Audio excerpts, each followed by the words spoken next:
Hello, everybody. Good morning, good afternoon. Welcome back to the J Lounge. Of course, you guys know I am your hostess with the mostest, Miss J, aka Miss Simone Jackson, here to bring you guys another great episode of the J Lounge. Of course, you guys know the J Lounge is a celebrity based podcast show where we talk with actors, directors, authors, you name it. They all come down here and they all have a wonderful time. As per norm, I'm very excited to be introducing my next guest to you guys. They are a author, they are a radio personality, and they are here to talk about their first novel, When Polemos Visits. Everyone, please give a warm welcome to Abel Zavala. Hi, Abel.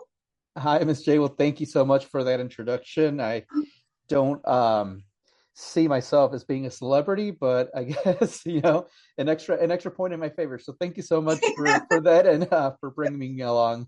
Hey, of course. That's what we are about here at the J Lounge. So it's my pleasure. Well, Abel, I'm very excited to be able to speak with you. I'm going to go ahead and fire the first question at you. What began your passion for writing? Well, I think the biggest thing is it's the storytelling. I've always been enamored with storytelling from movies to books, and eventually, once you get into that, once you find out you have this love for storytelling, eventually you want to tell your own story. So, um, I've never, other than this first book that I published, I never really published anything other than write for myself privately and just kind of dabble here and there. But eventually, I took on that challenge of writing this book, and now I feel I feel better about it. It still intimidates me a lot. It still scares me, but I'm glad I was able to surpass that thing that many writers and authors perhaps they never reach, or they're afraid of maybe never reaching and they give up. So Mhm. I'm glad I was able to do that. Yeah, absolutely. Absolutely. And I'm glad you were able to do that too. We need more authentic storytelling. And it Mhm. seems like, you are really are into doing that. So I'm excited to see where your career blossoms with that. I'm very excited. Yeah, there's a few other things that I have in mind, and like most other creators, whether they're writers, whether they're filmmakers, whether they're musicians, there's always that list of things that we want to create. In my case, being a writer, Mhm. just all the different story ideas that I have that I know I will probably throw away some of them, but in the end, I'm kind of always keeping my ears open and my eyes open to see what I can create next. So I have a few other things in the works. Absolutely. I'm excited for you and I cannot wait to see again, Thank you. I cannot wait to see how your career blossoms. Thank you. You're welcome. Going on to the next question. Name three people who influenced your career and why. Well, I'm going to start with the most important person in my life, which would be my wife, Frances, who she actually designed the cover for the book. And yeah, no, it's one of the things that I like to highlight. I mean, if there's two people that I like to highlight on the book, it's her and my editor, Marcel Eaton, who just did a marvelous job also in strengthening this book.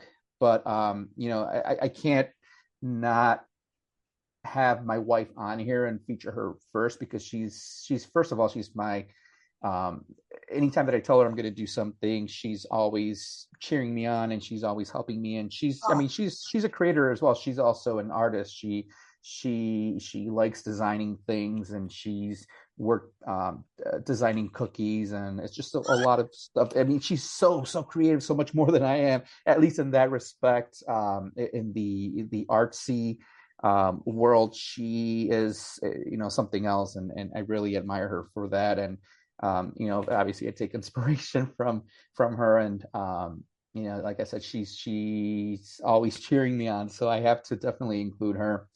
And then a couple other people that I was kind of thinking about, like, well, who am I going to include on here? And there's actually two other um writers that I keep in mind a lot when I'm writing, and one of them is actually they're good friends of mine.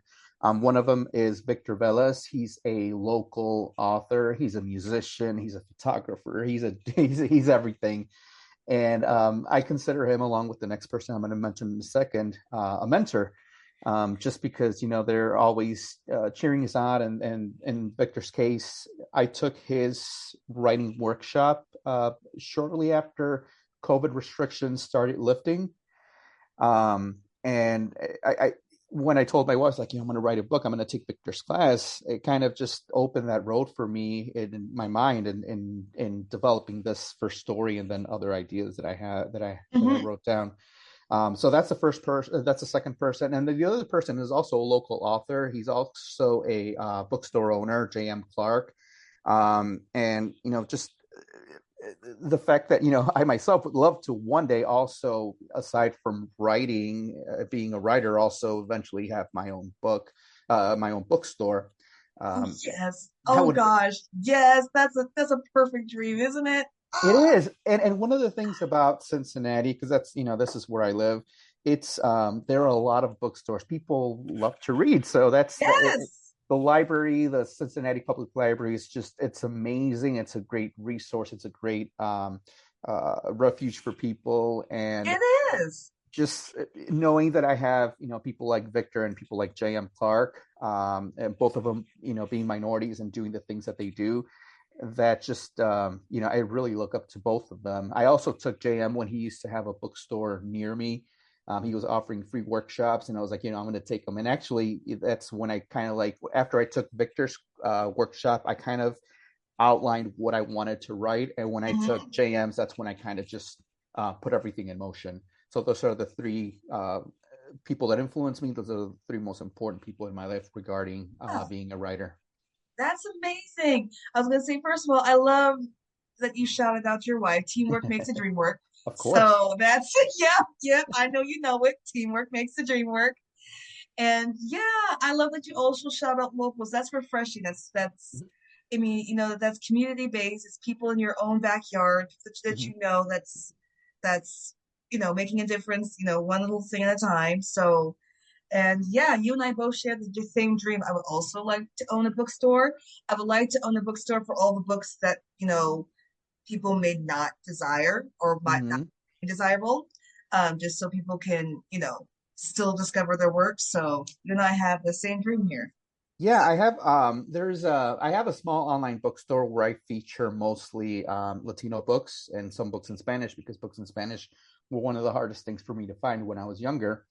And I kind of started on this project before I wrote my book, basing it off of an Asian bookseller in New York. I saw an article they posted and about her and how she's featuring mostly Asian authors, and I thought, well, why can't I do that for Latino authors? So I kind of have that, it's slowly working on it. I really didn't do anything with that until after I started working on this book and got it published. So now it's I kind of have two things juggling aside from my regular job and home life. But yeah, I'm looking forward to see where all of this takes me. Yes, me too. Me too. And like I said, I really love your choices of the people who influenced your career. Yeah. I'm going on to the next question. Name three authors who influenced your career. So the three people that I immediately thought of, two are fairly recent, and one of them, I mean, everyone knows his name.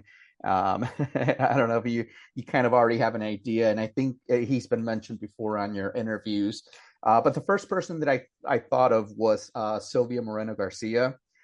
She's a Canadian Mexican author. She wrote The Daughter of Dr. Moreau.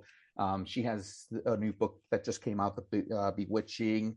And one of my favorite books of hers is it's something of Shadow and Bone, and it's essentially the story of this person who finds the bones of the god of death, and how the god of death is looking for the rest of his body. It's a really cool little story, and I love those types of stories. I've always been fascinated by um, Greek mythology stories, and I'm a big superhero story fan. And so that's my favorite book amongst what she's written. But I have a few others that I've read of hers, and I really look up to everything that she's doing. And she's actually doing a book tour right now. She'll be in Ohio in September, so I'm kind of looking forward to seeing her and hopefully get a chance to meet her.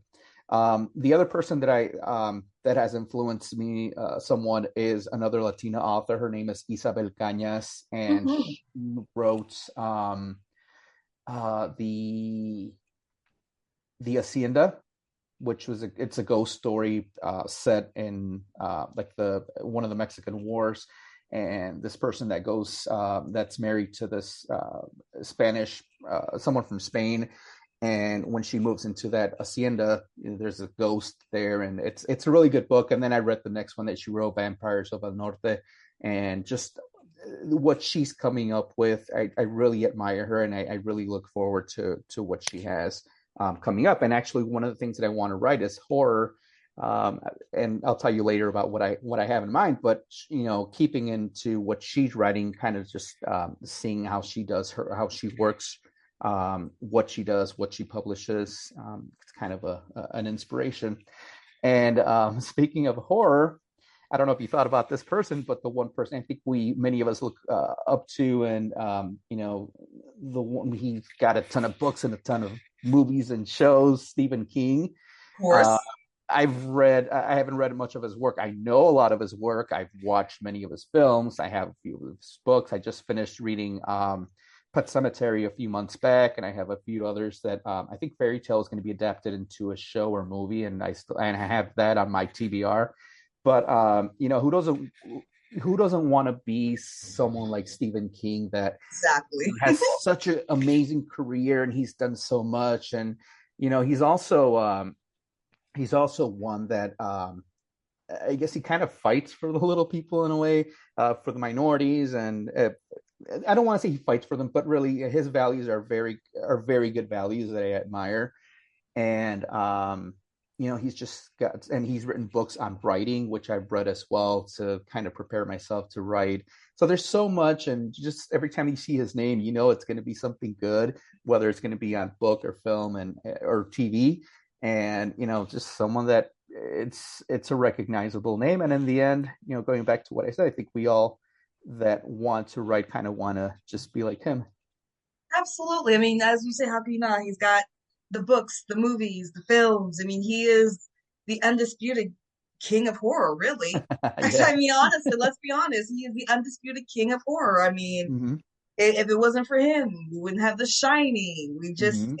We wouldn't have all the classics that we had. So, yeah, yeah, I absolutely love those choices, and I definitely will check those other two artists authors out. I really am interested, and yeah, Yeah, absolutely. Silva Morena has a ton of books, and um, I'm trying to think of. There's a vampire book that she wrote. That was actually the first book that I read. There's another book that I have that I started reading, and I'm kind of maybe about a third of the way through. And it's essentially about witches, and you put records on. It's and based on the records that they put, they're able to uh, do what witches do, so they're Yeah. able to change things. And it's a really interesting read. I really admire her a lot. And Isabel Cañas, even though I mean I know very little, but I've enjoyed so much of what she's written, Hmm. and just looking forward to see what she has next. Yes, absolutely, absolutely. Going on to the next question, Abel, can you tell us about your book that is Yeah, coming out? of course. No, absolutely. Who doesn't want to, who's not waiting for that moment to talk about their book? So my book is titled When Palomas Visit. Palomas being one translated to English would be doves, but also it's a fairly common name in Spanish. And the story revolves around Damian Vasquez. He's a 40-something-year-old living in Cincinnati, but originally from Chicago. And one day he gets a phone call saying that his father's in the hospital. The issue is that he and his father are estranged. He hasn't seen his father in over 20 years. He doesn't want to see his father because um, his father lied to him after his mother Paloma's departure, when she departed. when she passed away, and also shortly after his Damian's sister Sophia's deportation. So after his father took him in, one of the things that his father said, you can't see your sister Sophia, which is not his daughter. She's been taken away, and you're basically saying you're undocumented, and this is to an 8-year-old boy. So eventually, over time, Damian learns that he really was born in Chicago. He really is a U.S. citizen. So his father lied to him. So that's one of the things where it starts. His father took him in, and he basically Damian became like his little Cinderella, where his father, claimed him as his son, but really he just used him to clean, to cook, to do all these things around the house, and his Right. father didn't really do anything. So anyway, after that, Damian finally decides, you know what, I'm going to go see my father. He drives to Chicago with his wife, and after that first encounter, Damian goes to his father Ignacio's house, and he's going through stuff, and eventually he finds a VHS tape. That VHS tape was the last recording of his mother and his sister before the events that took them away from Damian. So he's ready to watch the movie. He's hoping to see them after so long, and after popping the movie in, he falls asleep. But really, he goes back in time to 1989, to those events in the film that where he gets to reunite with them. The interesting thing about that is that even though he's back in time, everything is normal. He could change a little thing or two, but everything is essentially happening as it does in the recordings. Hmm. But also, of everyone there, his mother Paloma also knows that something strange is going on. She also knows that she is deceased, and so they're kind of trying to figure out. Unfortunately for Damian, after that first um, after that first visit back in time, when he wakes up, he realizes that nothing changed. His mother is not there, but eventually he gets a chance to go back again, and this kind of gives him a chance to not only reunite, but also to answer some questions about Damian's past. Where he comes from, why his mother decided to emigrate with his father to the U.S. and leave a family behind in Mexico. So it's a very common thing that we hear a lot about, especially Hmm. with the politics that are happening right now. It's a story that will probably touch a lot of people that Oh, emigrated from another country absolutely. to the U.S.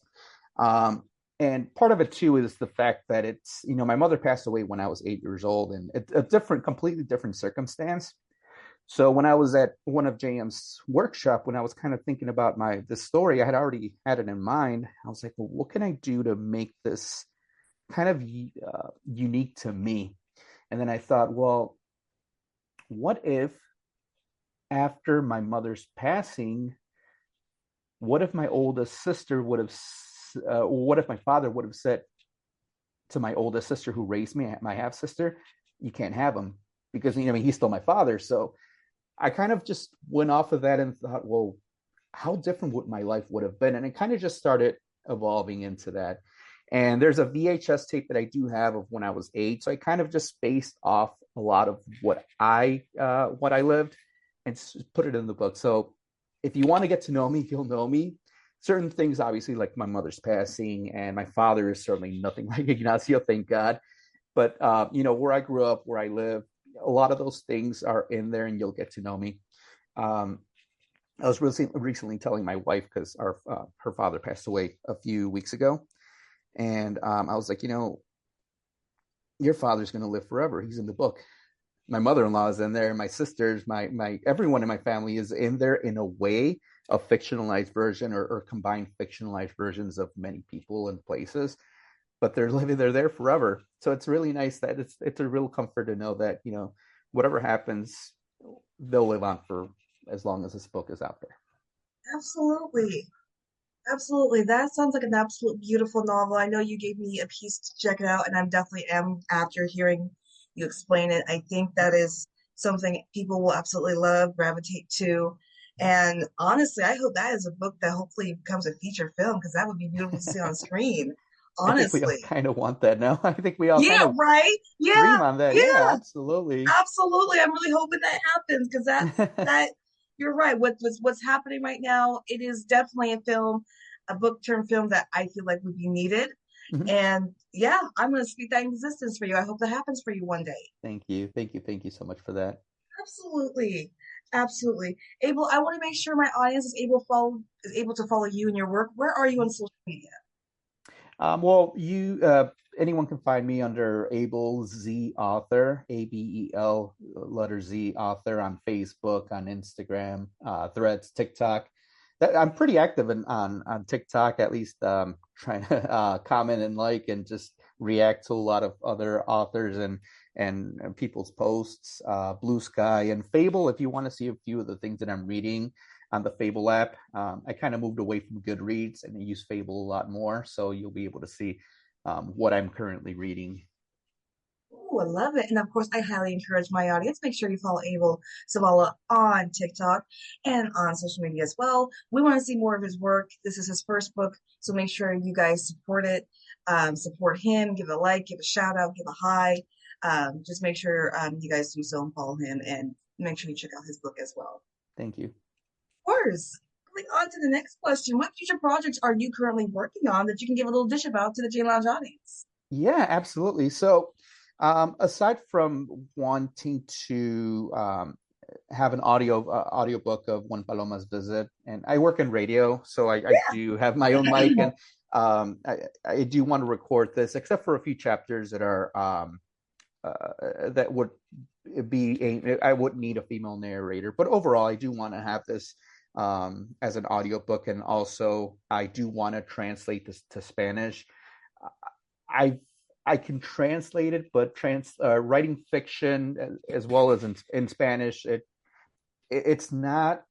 I haven't developed that skill, so I Right. kind of like, I can translate it, but certain interpretations need a better someone that's more experienced. So I eventually I hope to do gotcha. that. Yeah. And then I was at a book event the other day, and someone said, "Do you have this in large print?" I was like, "No, you know what? I didn't even think about that." So that's something else I didn't think about. So I eventually hope to have that. But outside of these two or three things with One Paloma's Visit, I'm currently working on my first horror novel.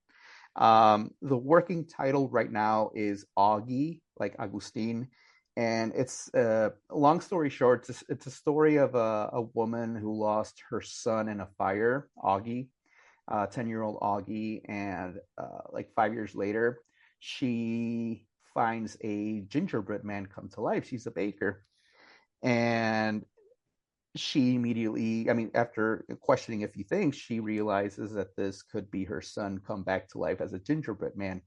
The thing is that Augie needs to feed off of others in order to quote unquote become a real boy. So there's a little bit of a Pinocchio aspect to it.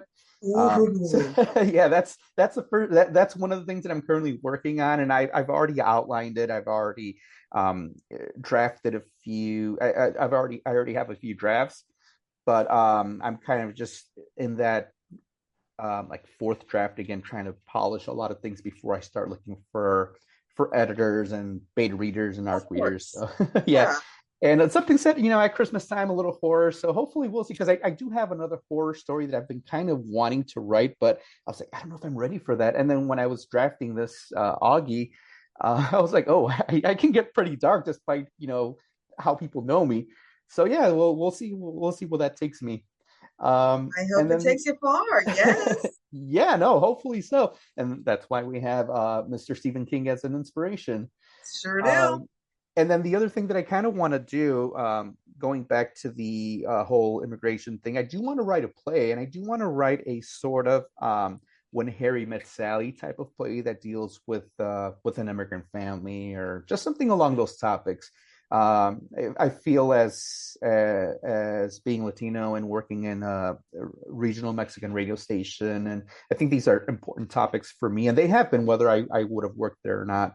But I feel like I kind of have to eventually um, tell tell an immigrant story. I don't know exactly how, and I kind of still have to do my research, but I really want to do that. And this would be the first play that I would write. I participated in plays, I've been in plays, but to be able to bring one, to write one, and bring that to life, I think it's just going to be. I can't even think of just how amazing this would be to have others see themselves in the story, and for others to perhaps empathize a little bit or understand a little bit of Absolutely. what is happening. Exactly. And I hope that happens. I think a play would definitely be needed, Hmm. especially now, like you said, hopefully you can get people to empathize, have a Hmm. little bit more compassion and more understanding Hmm. about what's happening, um, and be more open to hearing, different perspectives of certain stories. Yeah, yeah, Um, absolutely. So, yeah, absolutely. I really hope that happens. Absolutely. Going on to the next question, what goals do you hope to achieve in your career that you haven't yet? well, part of it, like I mentioned, would be the writing horror and also bringing this play to life. I just want to keep writing. I started writing professionally I started doing movie reviews when I was working at the Mexican radio station when I started in 2016. They also hired me to write movie reviews in Spanish, so that's kind of where I started um, professionally writing, and eventually I moved on to wanting to write a book, and now it's published. But I do want to keep writing. I find it soothing. I find it I feel like I can just let things out that, at times I may feel and I perhaps don't know how to express them. Empowering So and too. it is. It really is. So I do want to keep writing. I do want to write more horror. I do want to write another time travel story. I have just a bunch of ideas. Like I said, I have ideas, but I know that like many writers, some of them, maybe they won't work. They're just an idea, and who knows? Maybe down 20, 30 years later, we'll see. And then one of the things that we talked about was, being able to see your work on film or as a TV series. I would love to see when Palomas visit as a film or as a show. I mean, Hmm. just uh, just see how I have a few people in mind. I was like, oh, if I could cast these people, I would love it. Um, but yeah, those are the main things that I want to do. I love what I do in radio, and I love the connection I have with my community, and I love the fact that I still keep speaking Spanish. I don't ever want to lose that. But writing is a completely different beast, and I really want to keep polishing it, and really want to keep writing, and I really want to keep telling stories. So going back to what I initially said, storytelling has been very vital for me. I love it, and I want to keep doing Yes, and I hope you get to keep doing it that. because you have a beautiful, unique way of definitely telling a story. So I hope you are able to have your visions go into playwriting, into movies, and into TVs as well. Because yeah, like I said, you have a really unique, really refreshing way to tell stories. So I really hope that continues for you. Thank you for Of that. course. Of course. All right. We got just a couple more questions here before we got to wrap up. Going on to the next one. What passions do you have outside of writing? So, as I mentioned, my job is one of, I mean, I know it's my job. I work in radio, but still, I find it a passion. I love um, connecting with the people around me. When I moved to Cincinnati, rather, when my wife and I moved to Cincinnati from Chicago, because that's originally where we're from, one of the hardest things for me was to find that Spanish speaking community. And over time, eventually, I did find it.